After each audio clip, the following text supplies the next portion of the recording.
Okay, you can see my screen, correct? Yeah. Okay, and I am recording. So, um, for this assignment, we're supposed to do question or the third thing, which is what are your thoughts on the concept of media literacy? What's your thoughts? I think it's important for navigating our modern life. We have so much technology, we should know how to use it and everything, how to utilize it. Yeah. I agree with that. I think that it's become such a big part of our day-to-day lives that it's like almost like a survival skill that we need now. Oh, yeah. And so we just have to be aware of not everything is 100% accurate, but yes, it does have some things that we do need to know from it, or there is a purpose behind the certain thing that we are viewing. Yeah. Yeah, I think one of the things that stood out to me in the reading was the importance, like you said, Lauren. Well, both you and Aaron talked about it, but the importance of understanding and utilizing media the correct way. Because I think the amount of information that we receive on a daily basis, it was interesting doing the assignment where we had to keep our journal and stuff like that. And Mhm. you can tell that your brain starts to get overloaded by, at least me, by the evening. I was like, that's when I just want to just veg. And that's when I want to watch a movie or do social media or, things like that. And so, understanding how, you know, you should utilize and not allow media to, control you is an important thing. Like you said, a survival Yeah. skill, Lauren. So, I thought it struck me how complicated it is that you can study it. Like they were listing all the different steps and like skills that you can build to be media literate. And it's not even just like being aware, it's like so much more. And I thought that was really interesting too. mhm. Yeah, for sure. So, um, that kind of finishes out that now that you've had a chance to learn more about it, what does it mean to you? I think we kind of, I mean, initially media literacy, I just thought, oh, it's everything, that you come in contact that is, media wise. So, but there's far more to it for sure. So, what do you think are some of the effects of a constant flow of information from media sources and high degree of exposure? I think, like you were saying, fatigue is a big one. Yeah. Like Yeah. the book was talking about, we have message fatigue. We also like I don't know, like when there's so many different types of stimuli coming at me all at once. I know I get really overwhelmed, and it can be very overwhelming when there's so many different things. Like, I know when I go on to Netflix, I get really overwhelmed because there's so many different choices, and I don't know how to best use my time. So I think that's one of kind of the effects of media is that fatigue. Yeah. Well, Oh, and you yeah. spend most of your time on Netflix looking for something and then you don't watch anything because you've already spent your hour of trying to figure out what show you're going to watch. At least That's that's for Yeah. me. social media or easier things that don't make my brain work as hard, right? Mhm. Yeah, Because of fatigue, which is not as healthy. for sure. Sorry, Yeah. Erin, what were you saying? Oh no, you're good. I was gonna say like the same as Zariah, that it just there's so much out there that it is so overwhelming. I think it was in this class in the book where it gave the like analogy of going to a grocery store. Or no, I Mhm. think it was a different class. You No, go to a it's grocery this one. store. It It's this was one. okay. Uh-huh. You go to the grocery store, you're just so overwhelmed by all of the options. Like just cereal alone. Hmm. There's so much to it. It is overwhelming. It can be a lot. And then Yeah. you also don't know everything about all of it, like whether it's good or bad, and it's just a lot. Mhm.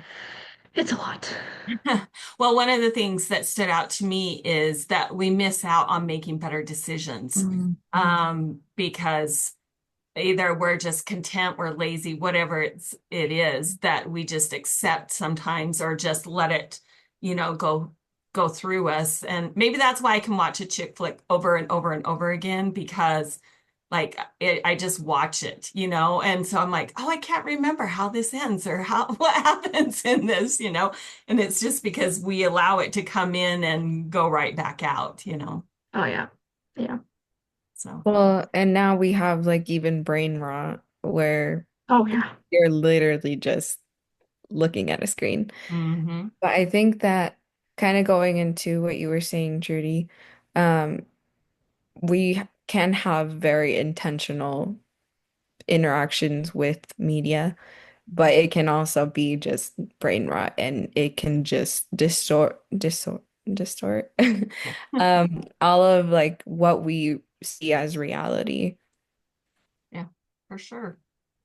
Yeah. Well, and I think sometimes we look as media, like the book, I think it was in chapter 2 that was talking about how a lot of times people look at media as a negative thing, but in all reality, how we view it, how we use it, it really is a positive thing for us. All right, the next question. Anybody else have anything else to say in regards to that? Okay, in the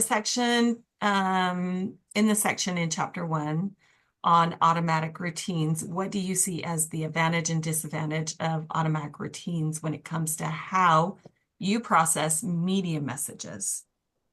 I think we kind of hit on that with that other question for the most Yeah. part. Mhm. I I think think, sorry, go ahead. like the book was talking about, like efficiency is one of the really big ones. Like when I was reading chapter 1, I kind of just like kind of skimmed through it, got the information I needed to pass the test, right? Mm. And I passed the test and I was efficient, and I was able to get it done and get a bunch of other assignments done. But then I was like preparing for this and I was like, oh shoot, I didn't understand what they were really trying to get at. So I was like reading it again. I was like, oh my gosh, this is actually really interesting. There's And I kind of, think that's another reason why I like the way they set up our schedule for this class is because that's how I have a tendency. Like, I've got so much to get done. And so it's just like, get through it so you can get to the next class. And this class is a little like you have a few more days, that go into the next week. And so it allows you to spend more time because you've already, you know, finished everything that needs to be yeah. done. So it allows you to really focus on what you are reading and understand it a little bit better. But So um, automaticity is really cool because it allows for that efficiency when you don't have that kind of schedule. But then but then it also takes away from the understanding you could have had, right? yes, right, for sure. Yeah, it's like back to the grocery store thing, At least when I go to the grocery store, it's very like, oh, I know what I'm getting, and I go straight to my things that I've always bought. But I never consider the other opportunities, like on price or nutrition or anything. It's Mhm. all just automatic. Right. Yeah. Yeah, you're missing out. hmm You Yeah. might have something that is even better for you or cheaper for you or, whatever. Yeah. Yep. All right. Any other thoughts on advantages, disadvantages? Definitely efficiency. Sorry, I kind of talked about, it is an efficient way, is a positive thing. All right.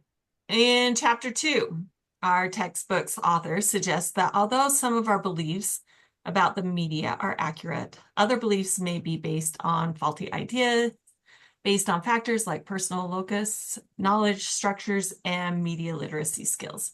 What are some beliefs about the media that you've had in the past that you've discovered to have been faulty? What led to the change in your perspective? I'd like to hear from you guys on this one. I will say that I used to have like this idea that everything that was on the news or like in the media was right, like it was facts.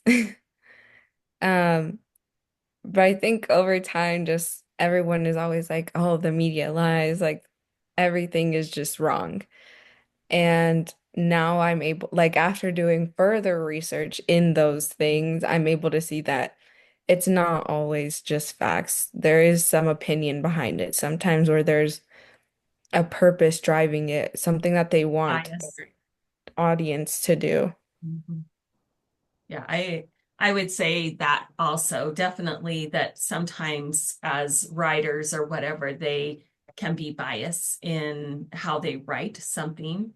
But I think it's important because I look at things a certain way, and I think it's really important that when we see what somebody else is writing or sharing or whatever, sometimes you can see, yeah, that part is true, but if you go find the full story, then you might find that there's other things that go along. So it can be skewed, and people do this with the church too, of, making comments about the church. But if then you go in and you see what was really said about it, then it was totally taken out of context. Like they took a little section and didn't get the whole view of what the message was, of it. So I think that is something that I have learned, especially like reading about how people feel about the church or different things like that. Yeah. I think you see this a lot in social media today, like with news clippings and also just personal interpretations of things, the personal locus that somebody posts. You see it a lot. I wouldn't say you can't trust anything on the internet, but it does make you wary of what people say. And then you gotta like investigate it a bit more yourself. But yeah, I think a lot of time we don't take the time to investigate. We just yeah. push it aside and say, I don't have time for that, and or they're crazy and Oh yeah, whatever. definitely. Yeah. Yeah. So I think our algorithm also very much pushes those yeah. ideas. Because I feel like I look at one video about one topic and now my entire everything is about that. Mhm. And so it's like, oh, well, it must be true, but it's not. Or it just has like one side of the story. Right. Oh, yeah. Hmm. Soraya, anything? Your great Um, knowledge. I'm trying to think. I don't have any examples or anything. Okay. All right. Anything else you guys want to add to our discussion? Okay. I will get this submitted. I will send an email out and ask if after 11 o'clock on Monday would work for the other two that are not here today. So anyway, it was good to get to know you guys a little bit better. Yeah. Yes, it was. Also, is there a time or like a minimum that we need? Time Well, minimum? it said It to didn't set it for say. 30 minutes, but Yeah. I guarantee you we have not gone 30 minutes. Maybe close to 20. I don't know. Do we want to talk some more about things? I don't know.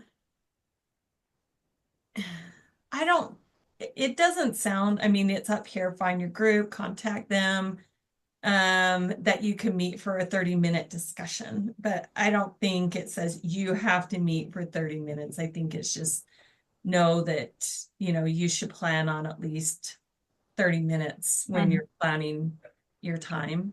I don't know.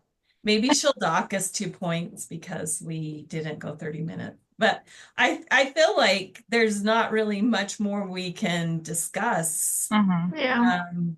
I think we pretty much covered the questions and what it was, wanting us to discuss. So we'll find Yeah. out. Yeah. Yeah. See what happens.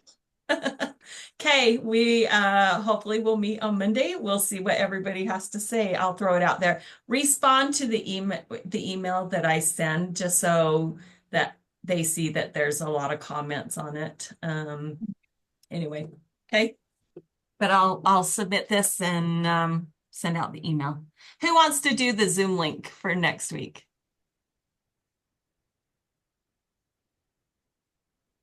I'm happy to do it again. It's not that difficult.